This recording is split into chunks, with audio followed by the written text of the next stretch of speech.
Well, yeah, well, yeah. I want the embarrassment to be highly scripted. I mean, oh, how dare you! I can't believe it. And I believe we are live.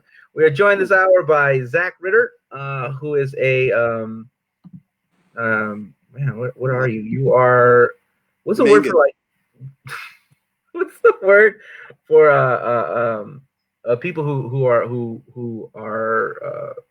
Wandering Jews? make a No. career in pedagogy, a pedagogist. I never heard of that, but I I like it. I don't know. I mean, like that's what you do, right? You have a doctorate in education, don't you? Do you not? Yeah, that's true. That's You're like the true. most ridiculous PhD I know. Like, so for those just joining us, me and Zach met at a national conference on race and ethnicity, and he was regaling a group of people with a tale of woe and his return, and his attempts to live a happy life, and I was like, oh wow, that story is like that Mark Morrison song, "Your Return of the Mac," but it's like Return of the Zack, and then he began to sing like oh my god, some of that, and after that, we've been Turn off the back. Oh my God. yeah. I really think that Well, you Mark would have Morris is a sang pioneer, but we've been friends. Oh, I'm sorry, go ahead. you would have sang the same way if in middle school your teacher was trying to hook you up with Paula Patton. I Yeah, mean, that's yeah, no, something to say. I'd have sang many a song. Yeah, so Yeah. Um, both in triumph and in defeat. So anyway, so Zach, you have a PhD. Believe it or not, everyone, Zach has a PhD from I UCLA. can't believe it. I know.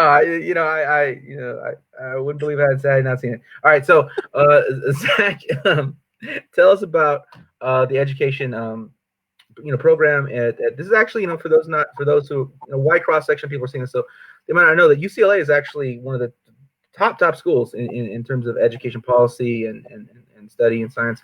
So can you tell us a little bit about what you have your degree in and your doctorate in? That's true. Okay. Like, First I'm gonna try to look smarter and like have more books behind me. So let's do that. I have a PhD. Look at these books. Okay. Yeah, I read them all. Um, okay, so let's see.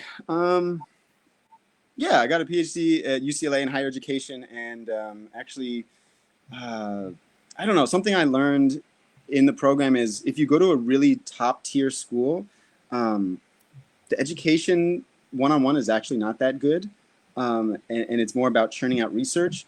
And so I kind of dedicated myself to when I go into the education field, I'm going to really care and mm, hold dear the students that I interact with rather than being focused on the research. So that's kind of what I do now. My PhD was in Chinese, Japanese, and Korean international students and their racial stereotypes of white, black, Latino, and Asian Americans. I was always interested in bridging seemingly divides between folks because, and I was always interested in like kind of, I don't know, like genocide and terrible things that people do to each other because, not because I was a really disturbed kid, maybe I was, but also because my dad was born in a refugee camp and, his parents were in Auschwitz and I started getting into, uh, you know, Cambodian genocide and the Black Holocaust and the Native American Holocaust, and how do these all interact? And a lot of it is about making profit off of killing people, and we're kind of at that moment again where do we open up the economy and kill more people because we want to make profit, or do we stop the economy and save more lives? and so how did this interest in the question of genocide, the question of mass wholesale murder, how did that bring you towards pursuing a degree in education? Well, I didn't want to do education. I wanted to do history. Actually, I wanted to do film and history because I think people learn the most from, you know, scrolling through their Facebook stuff and watching movies. I mean, we learn about terrible stereotypes from like Indiana Jones, but as kids, like we love that crap, and it sticks with us. And so I wanted to get a history slash cultural studies slash film degree because I wanted to create content that was going to influence. people's views about like whiteness and tearing down, patriarchy and tearing down certain things that are really harmful to people. But instead, I just settled for a degree in higher education, and now I do some cool stuff where I get to like work at Cal State Dominguez Hills, and I get to work with a bunch of people who care deeply about our 17,000 students, and I help run a program called Basic Needs, which is helping students who are housing insecure and food insecure get into a hotel or get a roof over their head, especially in this strange time of Corona. Yeah. So you and I have done presentations together at different places, and I think we did one together at Otis. We did one with the school, the independent school, Oakwood. Oh yeah. So describe what your presentation style is like. What kind of workshops do you lead around this question of education? And so, my presentations are always they're a little bit mosaic-y, or one would say kind of ADD inspired, but I like to go on historical tangents because I think people remember that stuff more than the thrust of the argument. So I usually I'm talking about racial justice and class justice. And so I talk about how I was socialized as a young person, and like I go into the whole Mercedes-Benz, did you know, is a propeller, and because they made the airplanes for the Nazis, and they also made the gas for the gas chambers. People are like, whoa, okay, I didn't know that about Mercedes-Benz. Maybe I shouldn't buy it. And then I tell them about like Volkswagen, and it was made for Hitler's birthday. And I tell them because it was Nazi Volkswagen. And I tell them about BMW, and that's where my dad was born in Bavaria. BMW's Bavarian Motor Works, and they made the tanks and airplanes for the Nazis. And so when you link these historical things to people's lives, they kind of start caring about it more. And then I get into stuff like Wells Fargo was buying and selling, black folks in the slave trade, and people are like, oh my God, this is terrible. How can that be? And then so you start with a historical fact, and then you get people to be a little bit outraged about it, and you tie it into a capitalist or companies or something big that people are familiar and like and trust, and you create a little bit of distrust in that institution or organization, and then you have a cognitive dissonance moment, and then you say you can change your behavior and your actions to not only help yourself and change your own identity, but also help a bunch of other people. So I think that's usually my style, and I think the big thing that I've been pushing or trying to get people to understand now is from the TEDx talk that I did at University of Redlands about it's really challenging white supremacy culture in higher education, which is what the new book is with Ken Roth, who I went to UCLA with. But I made it, instead of white supremacy, because some people get scared by that and turn off, I made it challenging status quo supremacy. And so that's what the TEDx thing is about. And it's about how do we change our institutions to be less, Eurocentric, money-centric, and have them stop silencing folks of color, and have them listen to what a lot of student protesters were doing in Missouri and a bunch of other schools around the nation. Yeah. So in your view, how would let's say I'm a high school, I'm just opening up, there's a number of people that have let's say the town's gotten bigger over the last 5 years. We decided we need a new high school, right? So I'm going to create this new high school, and I have to start from the floor up. How do I avoid creating these problems? How do I avoid having all these problems that are full, that we just see public education produce again and again and again? The ones you're describing. You got a little choppy there, but how do you avoid these problems? So I'm building. You can pretend like I got choppy because you're just buying yourself some time here, because I set you up. It's a difficult question. Can you hear me? Am I really sorry, the internet connection is. Oh man. Yeah. The internet is saving you. Hello. Me. Am I choppy or are you choppy? You're frozen. Hello. Can you hear me? I can hear you. Can you hear me? Maybe it's COINTELPRO. Can you hear me? Yeah. You You hear hear me? me? Okay. Yeah, yeah. Yeah. So you're building a school from the ground up. How do you avoid having these problems? You gotta know who's running the dance hall, who's building it, and what's their intention. Verna Myers, the chief diversity officer for Netflix, says, diversity is inviting people to the dance. Inclusion is actually dancing with the people. And then I guess Zack Ritter says, who owns the dance hall? Zack Ritter, partly influenced by Dr. Defina Lazarus-Stewart. But so institutions usually get created. It's like starting a business. They get created by having money and having shareholders. And so if the model is built on a kind of a Eurocentric capitalist system, you're going to have those outcomes in the classroom, no matter what you do. But if you build a school in a way that is focusing on justice work, not from a whitewash lens, if you're getting people who are like LGBTQ plus, black and brown, disabled folks, trans folks that are part of the shareholders, you're going to have a different type of school. So it's all in the inception of the institution, because it's hard to stop the train once it starts moving. And that's what we see at a lot of these schools, that they've already been made, and then they like have a ethnic studies program, or they have like a racial justice track.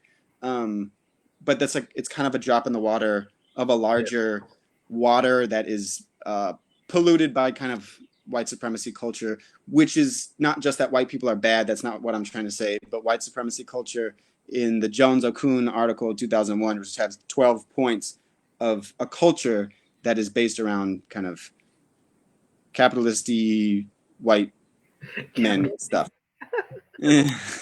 Capitalist. Yeah, I've never heard anyone. That was the cutest way I've ever heard anyone describe. It's like a garnish, just a little bit of capitalist-y.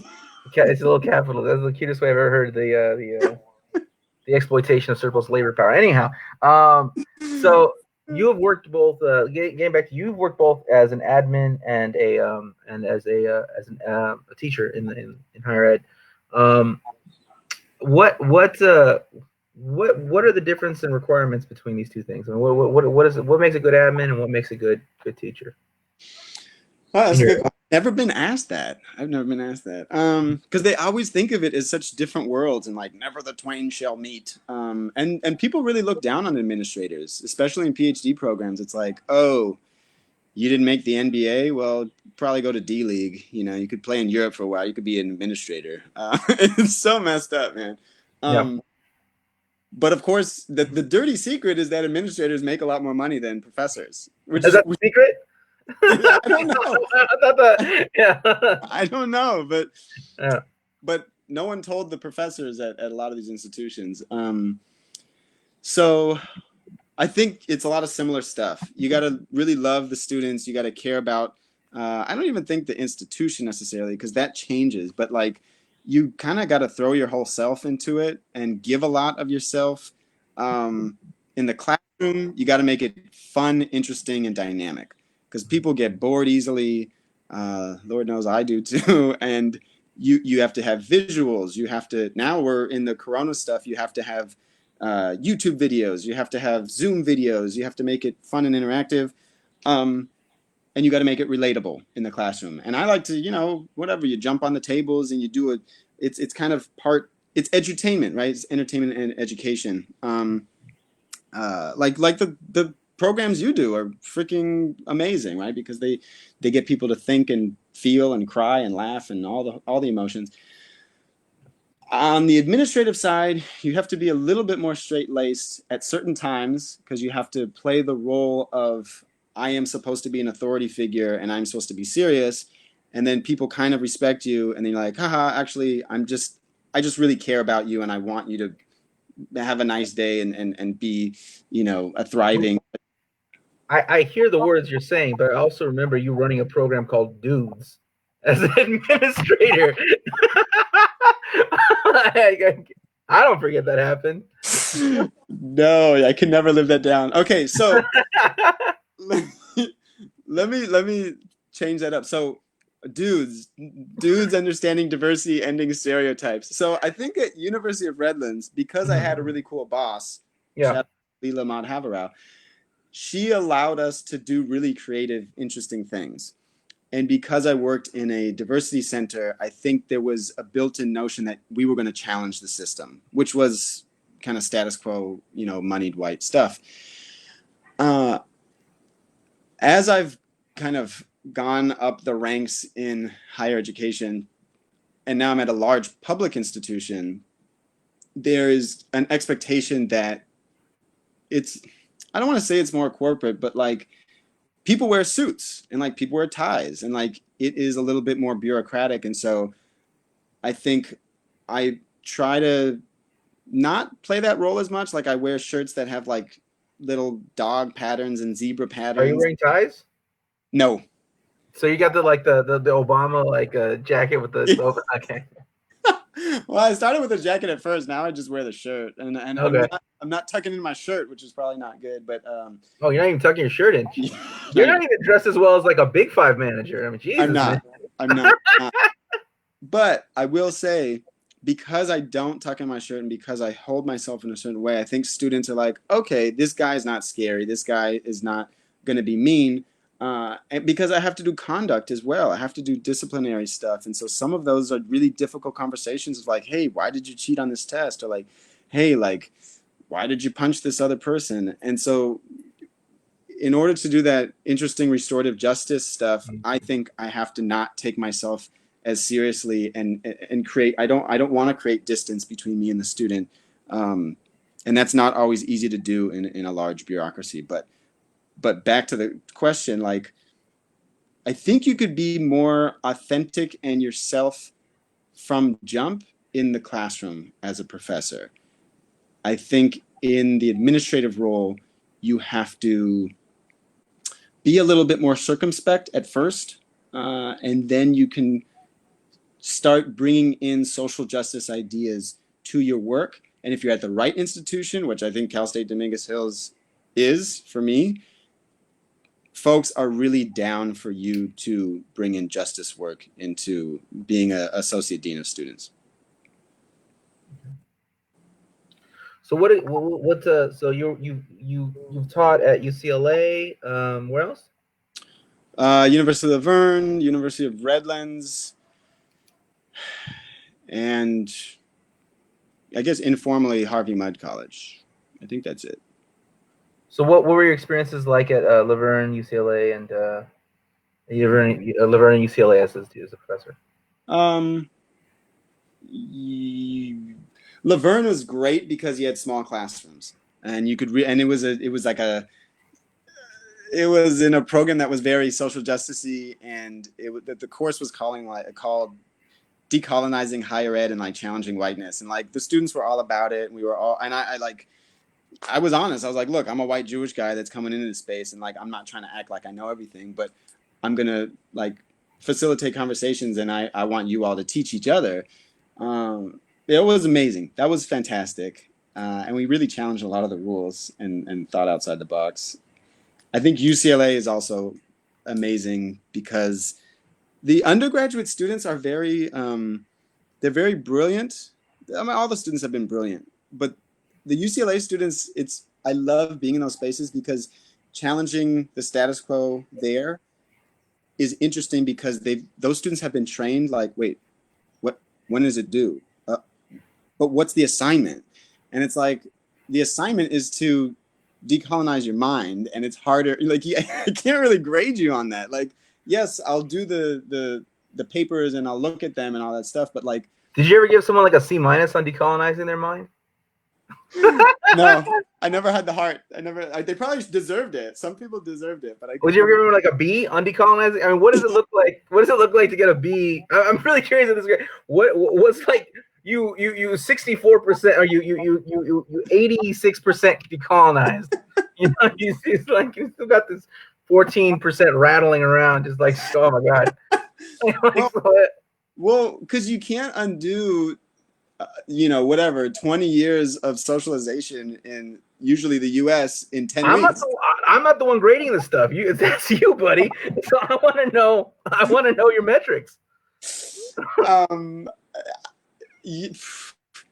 Usually only 83% just to see. You know, you're adding ease. I mean, how do I think that? You're just woke-ish. I try to keep the main things that you have to check off to show, so the system doesn't get mad at you.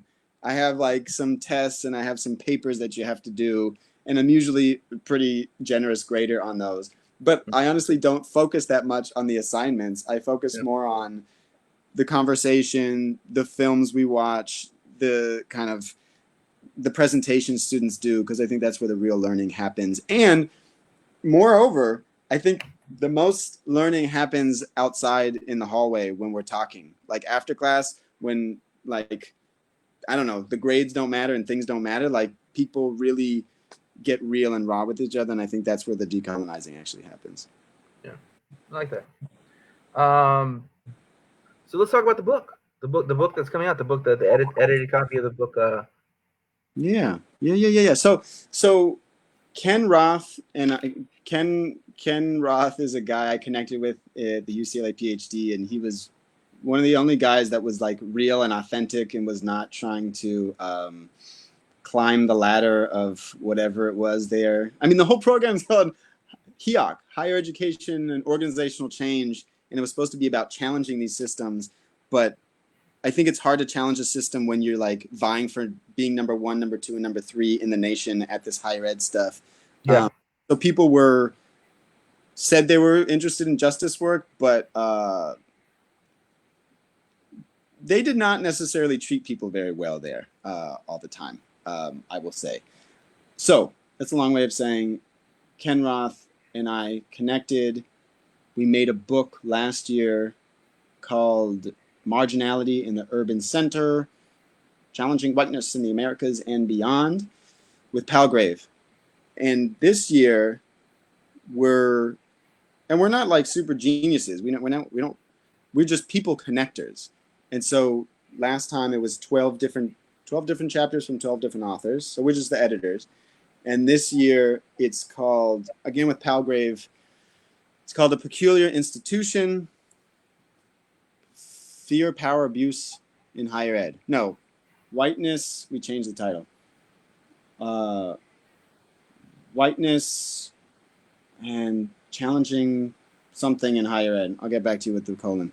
But I had to work on it for 3 hours today with these bios. But so what we're trying to do is look at a peculiar institution, talking about, that's what white folks called slavery back in the day. And we're not equating higher ed to slavery, but we're saying it is a strange institution. It's a peculiar institution, and it needs to be changed if it is going to survive, right? Because this corona stuff is probably going to knock out and make a lot of private institutions go out of business. But also, is higher ed going to stay relevant in the technology age? And is it going to be relevant to Black and brown students who are oftentimes traumatized and have imposter syndrome and racial battle fatigue and all these things in institutions that are trying to conform people to be more able-bodied, more white, more moneyed, more non-LGBT. And so they have centers at the schools where it's here's the diversity center, but they're not always that well funded. Mm-hmm. The board of trustees and the people who run the dance hall, as we talked about earlier, are usually, white and moneyed and have certain interests. And I think they don't always listen to their constituency. So tell us about the book, though. The book is broken up into sections, chapters. What are we looking at here? Yeah. Oh, so you did some poetry on it. So, yeah, and actually you should talk about it. So there's a section about power. And so we're looking about how power works in higher ed, from shared governance to the classroom. I wrote a piece called "Little Trumps Everywhere," which is about that Trump's in the White House and he's a jerk, but we all have little Trumps at our schools, in our homes, and how does this, the phenomenon of Trump is not new, and how do we kind of stomp out that dictator, authoritarian, quote unquote, good businessman in many sectors of our lives. And then challenging whiteness, again, is that 12-point plan of Jones and Okun, 2001, where they're saying love of the written word is whiteness. Don't challenge authority is whiteness. My way or the highway, paternalism, power hoarding, all these characteristics that we often think of with any business is actually in higher education. And we are thinking about how do we get some of those toxic corporate practices out of higher ed so that everyone can get what they want. Meaning the institutions always want power and prestige. I think if institutions actually, Sheryl Sandberg leaned into some of the demands that Black and brown students have posed to them, like hiring more faculty of color, hiring more mental health professionals of color, giving more money to the diversity centers, having student, staff, and faculty do mandatory diversity trainings. If they actually listen to these protesters, these institutions could get more power and more, they can get more prestige and more money. And maybe if they actually shared power with students, students would feel more empowered and wouldn't hate these institutions as much and would actually come out of the institution with a more decolonized mind and maybe would not go into that Wall Street job, or if they did go into that Wall Street job, maybe they would challenge that system as well. Yeah. So I mean, it's really an interesting situation where more and more you see campuses adopting this language of social justice. We're talking about cultures of care and et cetera, et cetera, et cetera. But they're not really doing anything differently. They just kind of say that, right? And so maybe some campuses are, but like most campuses aren't. And they kind of talk about this, and they talk about like this idea that like we care about our supervisor. And half the time, you have these students like sleeping in their cars and in the parking lots, and like it's just a really bizarre time to be talking about this concern, while at the same time these people are being abandoned by all sectors of society, including the university. It's a business. So Nike came out with a great commercial with Serena Williams and with Colin Kaepernick, and there was a little bit of outrage, but it actually put more money in the pockets of Nike. But Nike delivered the commercial really well, but the product remains the same. I mean, is Nike, I don't know, closing down all of its sweatshops? Are they starting scholarships for Black and brown students or LGBTQ plus students? Is the product changing? I don't see it. Maybe I'm wrong. I don't know. And the same thing's true for a lot of higher ed institutions. The commercials change. You're talking about the commercials change, right? We want Black and brown students. Here's this laminated, nice picture. Well, they're not laminated anymore, but on the website of Black, brown, white, Asian students holding hands doing the Rainbow Coalition. But then when you step on campus, it looks a lot different. And so the product is still the same product. Are we giving more money to, African American studies departments? Are we giving more money to Latinx studies department?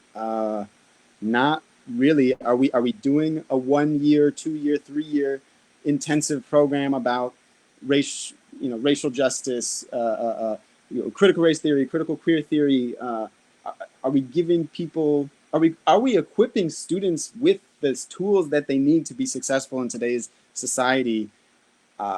And challenge the effed upness that we see every day? Probably not. But the commercials are great. Well, I mean, I see when I look at it, I see many more institutions becoming what they're called HSIs, right? Hispanic Serving Institution. But So much of these schools, I mean, when you look at the disparity of let's say the student body versus a professoriate, I mean, these things are not they do not look dissimilar to, I mean, it's not like it's an expression of an unfair society. It is actually the execution of an unfair society. I mean, the institution, the college and higher education is a pillar of the society we live in, right? It's a major thing in society. So the disparity between who's teaching and who's supposedly learning or who's being taught, that looks very colonial. I mean, it looks very directly colonial. I mean, it's not a and it's not a question of like, oh, it's a reflection or a microcosm. No, this is a major part of the execution of this kind of oppressive kind of oppression. And I think the scary part is that if you talk to the board of trustees, you talk to the president, or you talk to the deans, they wouldn't think that they're executing a colonial system. They don't even, you know, this is just how it is, Matt. It's just, it's like one of your poems, like we don't mean anything by this, but I mean, we're going to slowly kill you, but we don't, it's no hard feelings. It's like what Richard Nixon called a slow violence, right? Of poor education, of poor health, of different neighborhoods. I won't say what institution it was, but a friend told me that an institution became an HSI, right? Hispanic Serving Institution. And we already talked about in prior conversations, Hispanic not being the the correct term. But I guess if you get 25% or more of like Latinx students, you are considered, or you can apply to become an HSI. This institution that will not be named became an HSI, and the main thing that they changed is they had, as I was told, Mexican-style candies in the gift shop. And that was like the main thing that they did. That's how they serve the quote-unquote Hispanics. Yeah. Yeah, that's what your poem's called, right? Serving the Hispanics. The poem is called "To Serve Hispanics," To serve Hispanics. And to take off Twilight Zone episode "To Serve Man." The cookbook. Yeah. So I think people called them on it and were like, WTF, and then they realized the people that ran the dance hall or the institution or making these decisions were not Latinx and did not really know what they were talking about. And so when we don't have representation, not only at the student level, but at the staff level, at the dean and the president and the board of trustees level, we get really not good decisions that harm people's, mental health and give them a bad education as well. So what could they have done if it was a HSI? You can have a lot more scholarships for Latinx students, not only like DACA and undocumented students. I think white institutions oftentimes fall into the trap of like, oh, Latinx, you mean AB 540 students, which is, it's not it's not always the same. There's a lot of variety and variation within every racial demographic, which I think we often forget. So what could you do? You can give a lot more money to scholarships, number one. Number two, you can give a lot more money to faculty and departments that are doing research about Latinx issues. You can start hiring a bunch of faculty that are Latinx, and you can create a center for, whatever it may be, Latinx history, doing more stuff about biology that is affecting medicine that's affecting Latinx communities. You can do so much. And I think the problem is people forget that the default is white communities. And so we don't call it white science. We don't call it white math. And we don't call it white studies, except now where some places are starting to. But if the default still is white, male, Christian, heterosexual, cisgender, then we probably should start calling it that. Like we're kind of doing on the census, which is interesting. Like if you're white, you can't just put white anymore. You have to say like, my people are like part Irish and part Scottish. and that's actually challenging white people to think about their own whiteness. So I think if we challenge institutions to think about their own whiteness and don't let them stop at just shame and guilt. I think oftentimes we shame and guilt, white institutions, and then they don't know what to do, and they're just like, oh, we're going to kick you out. Get out of here. We don't like you. I think if there are certain voices who can shame and guilt, that's half the battle, or 75% of the battle. And then the next 15% is, and this is how you do what we want you to do. And if you don't do it, we're going to not play football, and we're going to lose you $1 million like we did in Mizzou. And then you're going to be forced to fire the president of the whole, the whole University of Missouri system. So I think institutions wait too long to actually be, Black, African-American serving institutions, Latinx serving institutions, because they're so caught up on being white serving institutions that they don't even know that they're white serving institutions. Well, yeah, but I mean, if you have that situation where it's like, okay, we're really gonna like invest money, invest time, invest a lot of time and energy into these students, and we're gonna, then it becomes like the civilizing mission. I mean, like, the fact of the matter is, if you go on a campus and you say something to the effect of the faculty and the admin should reflect the demographics of the students, that is not seen as a rational statement. That's not seen as a normal statement. That's seen as some type of it's a horrible thing you just said. You just said something horrible. You want me to lose my job? And then someone's gonna tell you like their whole life story. Like, you think I'm like this, but my parents are from the Ozarks, or something, like something totally irrelevant. But I'm serious. I mean, this is what's happening. I mean, it was really bizarre. I mean, I remember this guy. I said something about Brexit, and I was like, there's a lot of racism behind Brexit. And then this guy went off on about like these like, you say that, but there's working class people in England, and what about the Welsh coal miners?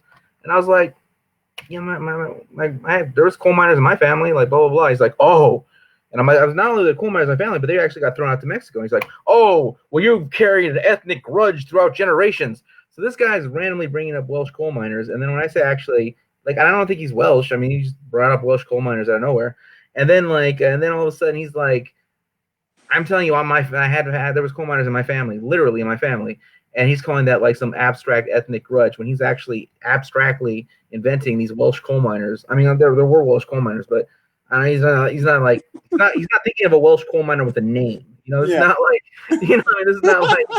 This is not like Joe Welsh, right? This is not whatever. I don't know Welsh names, and I don't want to be offensive, but Joe, fill in the Welsh name. He's not talking about a specific person. I'm telling you, the man with the name, who was the father of my grandfather, who was the father of my mother, who was my mother, was a coal miner. And like, so what the hell's that got to do with anything? And but then all of a sudden it became ethnic, right? This is an ethnic struggle. You're negating, the fact that we're all workers and we're all human beings and we're all here and we're all alive and we're all this, we're all that. So under those conditions, I'm not so sure that I don't know what can be done. I mean, what can be done without major restructuring?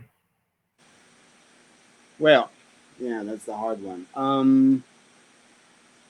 Well, two things. One, I mean, people are like, we'll just blow it all up. Okay, if you blow it all up, you could rebuild something, but you still might have some big problems. So I am all down for creating new institutions and starting from scratch. I think that's part of it. Yeah, totally. Let's do it. Let's start new institutions like UC Merced. I've been told that UC Merced is pretty equitable and it has a lot of like faculty of color, and it is all about the students, and you get a lot of personal attention. And that's the newest UC.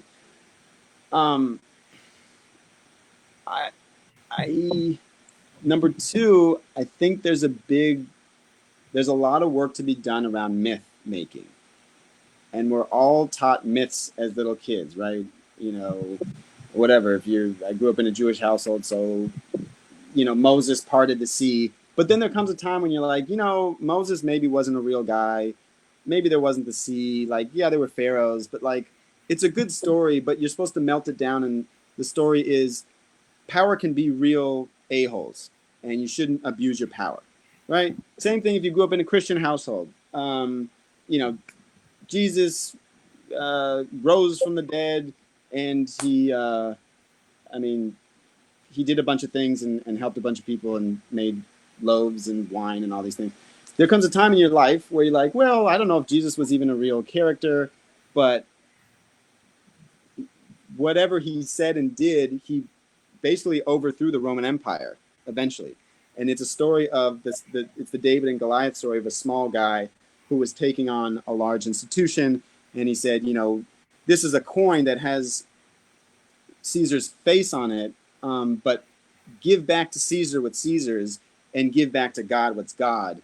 And it was pretty revolutionary for the time. And so it's interesting that we love revolutionaries in the Torah, in the Quran, in the Bible, but when they're real revolutionaries in real life, the FBI kills them, whatever, name him, the Che Guevara, Malcolm X, Martin Luther King. And so what I'm trying to say is we need to have a big paradigm shift. And I think a lot of young people are starting to do that, and they're starting to push against these institutions. But the myth of meritocracy is big. The myth that you're talking about that, what about poor white people, Matt? There's Welsh people that are hurting, okay? And as if the two negate each other, right? It's like, so there can be poor white people, of course, and there should be programs for poor white people. Let's make those programs. Let's get those poor white folks into schools, and let's make it happen. No one's saying no, right? And did Jonathan Swift, what's his name? The modest proposal was white on white violence, right? It's it's British people supposedly eating Irish babies. And was there mass poverty of the Irish? Yes. Did the British treat Irish people like crap? Yes. And did we learn our lesson collectively as humanity that we shouldn't treat poor people poorly? No. So now we just have a new cast of characters in our modern day America. And we know that a racial caste system exists. And we know that an economic caste system exists, and those two often overlap. We shouldn't look to 1800s India, or maybe 1700s India, and say their caste system is really oppressive and it sucks. We should look at our own caste system and study it for what it is, and then maybe you can actually deconstruct it and build something more beautiful. But as long as we stay in denial, which is a long river, right? As long as we stay in denial, we're going to keep making the same mistakes. And it's like the James Baldwin quote. A lot of white folks don't want to know American history. Why? Because if you do, you have to change your whole identity. Because your identity is built on a myth that you're better than black people and brown people, which white folks, you're not supposed to say that anymore. So then you go with myth of meritocracy. Well, I worked hard at it. I paid my dues, and I didn't take from welfare, although white folks are the biggest recipients of welfare. And when you peel back those myths, as James Baldwin would say, you're left with a lot of pain. And I don't think Americans like to deal with trauma or pain. And once you work through the trauma or the pain, you may have to give some reparations to black and brown folks whose land and life was stolen. And that's really scary for a lot of people. These people are demanding a haircut. I don't know what you're talking about. All right, Zach, I really appreciate you joining us, and that was a beautiful vision. I think that you talk about a lot of these things. I mean, the last thing you mentioned, talking about Irish white on white violence stuff. I mean, it's really important to remember that during the Irish potato famine, there were British parliamentarians celebrating it, talking about this is a way to finally deal with these people. And so I think that right now in this moment we have an administration telling us all to get back to work and die for the economy. So there's there's like a libertarian kind of strain that runs throughout capitalism that's still with us today. And I'll throw in as well, my grandma, who was in Auschwitz, received $300 in reparations per month from the West German government because nations pressured them to do the quote unquote right thing. And so, as a grandchild of someone who received reparations, I have always been asking myself, why didn't we do reparations for Black folks? I mean, the reason is because it's a very anti-Black country, America. And also there's a lot of folks, and it's, they don't want to give too much money away. And so it was easier for Ronald Reagan in 1987 to give money to Japanese American folks because a lot of them had already died. And he said, well, each person, if you made it through the gauntlet of the camps and you're still alive in 1987, we'll give you like $20,000. Yeah. It's a crazy world, man. It is crazy. Well, Zach, it's been a wonderful talking to you. We have a project coming up called Virtual Consultant Revolution, yes, aka VCR. VCR. And we're gathering together a group of educators who can still put on workshops from their home, who got a strong Zoom game, like independent directors, like I'm doing now, like the Blair Zoom project, and yeah, so look out for that. Zach, any plugs you want to put in? I just have a plug for humanity, like. Plug humanity. All right, I'm sorry. I'm not supposed to laugh at plugs for humanity. but it is comical. Be good to yourself. Love on yourself. Love on others. It's a time of death right now. It's a time of pain. It's a time of suffering. And also remember that when this passes, it's still going to be a time of pain, death, and suffering for a lot of people. And so what a lot of dominant groups now are feeling is what other groups feel all the time. And so let's take that compassion that you are feeling and empathy that you're feeling towards humanity right now. And like people are stopping on the street and saying what's up to people. And people are opening up their wallets and giving to folks that they maybe normally wouldn't. Let's not just do that when there's a virus and pandemic killing everybody, including white folks. Let's also take that loving, kind spirit, that open mind, that open heart into times when there's not a global pandemic. Because we can do better as a human society. We really can. And if folks who are listening are down with colorblindness, they're down with we're all just human. If that's the hill you're going to die on, okay, but be that huge, amazing humanitarian, even when it's Black Lives Matter, even when it's Chicanx folks in Arizona trying to just get a curriculum change that talks about Pancho Villa and Emiliano Zapata. It can't just be about status quo white stuff. If we're going to really do this, it's about the human race and then we need to really up our game as a human race, if that's what it's going to be about. All right. Thanks for joining me, Zach, and we'll be seeing you soon. Yeah. Peace and love, everybody. Thank you.